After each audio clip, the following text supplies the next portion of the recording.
আমার মাদ্রাসা সম্পূর্ণ শারীরিক শাসন মুক্ত, মানসিক ভয় মুক্ত মাদ্রাসা। আলহামদুলিল্লাহ।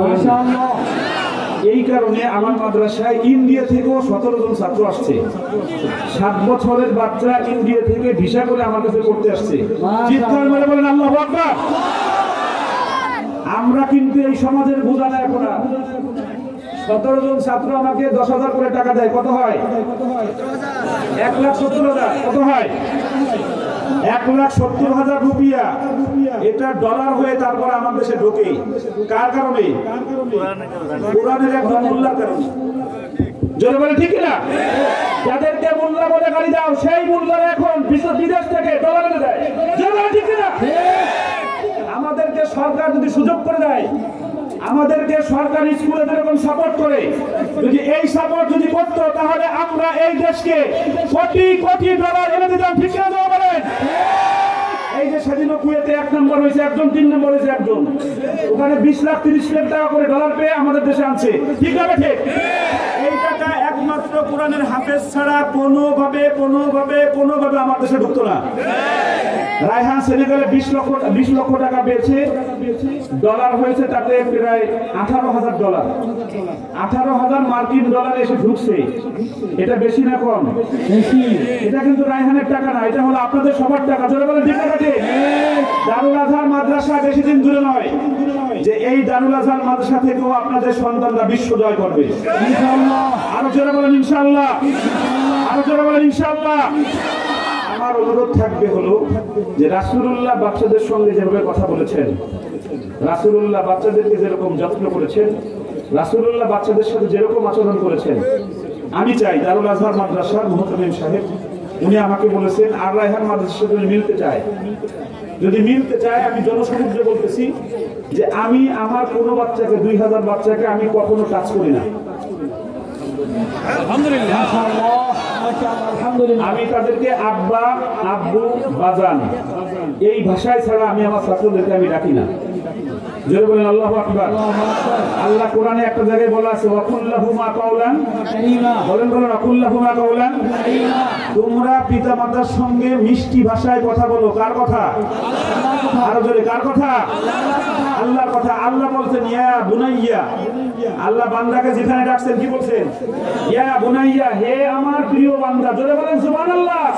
সুবহানাল্লাহ। তারা সন্তান তার পিতাকে ডাকছে ইয়া আবাতি ফাল, হে আমার প্রিয় পিতা, হে আমার। কোন উস্তাদ যদি তার ছাত্রকে হে আমার প্রিয় ছাত্র, হে আমার কলিজার টুকরা ছাত্র, হে আমার সন্তান, তুমি একটু পড়াটা দিয়ে যাও, বাচ্চা ভালো লাগবে না খারাপ লাগবে? আমরা সব জায়গায় দোষ দেখি, শুধু ছাত্রের দোষটা কোন দেখে? ওর বয়স অনুযায়ী সে দুষ্টুমি করবে, স্বাভাবিক বিষয়। আপনারা আপনাদের দাওয়াত আমার মাদ্রাসায় যাবেন। শারীরিক শাসন মুক্ত মাদ্রাসা দেখতে হলে আবায়ান ইনশাআল্লাহ আসবেন। আপনাদের সবার দাওয়াত, যাবেন তো ইনশাআল্লাহ?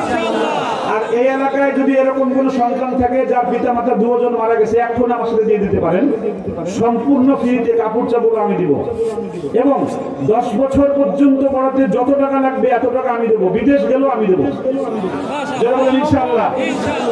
কোনো কিছু লাগবে না, শুধু আমাকে ফোন দিবেন, আমার ফোন নেটে আছে, নাম্বার নেটে ফোন দিবেন, আমি আর রায়হান নিজে এসে ওই এতিম সন্তানকে এসে নিয়ে যাব।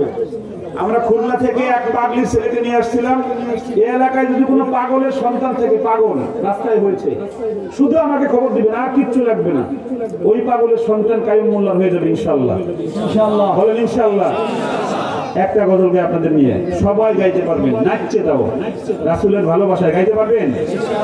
ভালোবাসার জায়গা মদিনা, ভালো লাগার জায়গা মদিনা, ভালোবাসার জায়গা মদিনা, ভালো লাগার জায়গা মদিনা। এত সুন্দর জায়গা কোথাও দেখি না, ঠিক না? মদিনায় যারা গিয়েছে তাদেরকে জিজ্ঞাসা, কথাটা একদম 1000% সত্য, ঠিক না?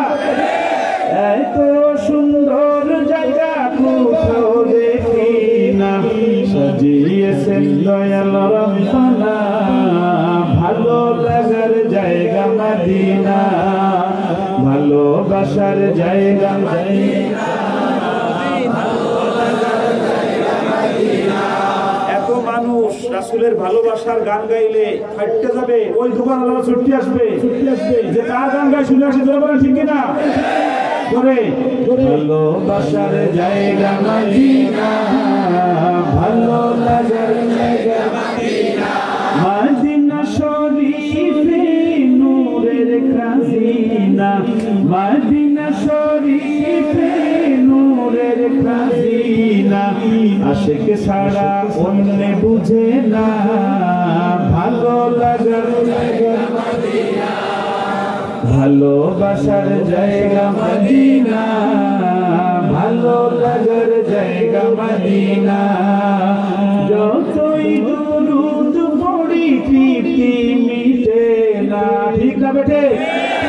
যতই দুরূদ পড়ি তৃপ্তি মিটে না, সুন্নতে অশান্তি থাকে না ভালো লাগার জায়গা মদিনা, ভালোবাসার জায়গা মদিনা, ভালো লাগার জায়গা মদিনা, একদিন কবর যাব কেউ তো যাবে না, একদিন কবর যাব কেউ তো যাবে না, যাবে আমার শাহে মদিনা, ভালো লাগার জায়গা মদিনা, জোরে ভালোবাসার জায়গা মদিনা, ভালো লাগার জায়গা মদিনা, আমার জীবনে অনেক বেশি গুনাহ, আমার জীবনে অনেক বেশি গুনাহ, তাই হাবিবের কদম ছাড়ব না ভালো লাগার জায়গা মদিনা, ভালোবাসার জায়গা মদিনা, ভালো লাগার জায়গা মদিনা, এত সুন্দর জায়গা কোথাও দেখি না, এত কোথাও দেখি না, সাজিয়েছেন দয়াল রব্বানা ভালো লাগার জায়গা মদিনা, ভালোবাসার জায়গা মদিনা, ভালো লাগার জায়গা মদিনা, বলো না ভালোবাসার জায়গা মদিনা, ভালো লাগার জায়গা মদিনা, ঠিক না বেঠে? আরো জোরে বলতে হবে, ঠিক না বেঠে? আল্লাহ আমার সকল ভাইদেরকে মদিনায় যাওয়ার আগে মৃত্যু দিও না, চিন্তা করবো না রে। কে কে যাইতে চান? নারায় তাকবীর। আমার কাছে একটা আমল আছে মদিনায় যাওয়ার, কে কে করতে চান? আমার ছাত্ররা করে আলহামদুলিল্লাহ। হয় রাসূলুল্লাহ আপনাকে মদিনায় যাওয়ার সুযোগ করে দিবে, না হলে রাসূলুল্লাহ স্বপ্নযোগে দেখা করবে। ঈশার নামাজ পড়ে যখন ঘুমাবেন, ঘুমাতে যাওয়ার আগে ওযু করবেন, নতুন ওযু করার পর থেকে দুনিয়াবি কথা আর বলবেন না, রাসূলের দুরূদ পড়তে থাকবেন, ডান হাত দিয়ে শুইবেন, যতক্ষণ ঘুম না আসবে ততক্ষণ রাসূলের দুরূদ পড়তে থাকবেন। ইনশাআল্লাহ স্বপ্নযোগে রাসূল আপনাকে দেখা দেবে ইনশাআল্লাহ। চিৎকার মেরে বলেন ইনশাআল্লাহ। আমলটা সহজ না কঠিন? আরো জোরে বলেন সহজ না কঠিন? আমাকে আমার নাজারার এক ছেলে এই আমলটা বলার 1 মাস পরে আমাকে এসে বলতেছে, ওর বয়স 11 বছর, উস্তাদ জি আপনি না বলছেন রাসূলুল্লাহ স্বপ্নে আসবে, আমার কাছে চাইছিল।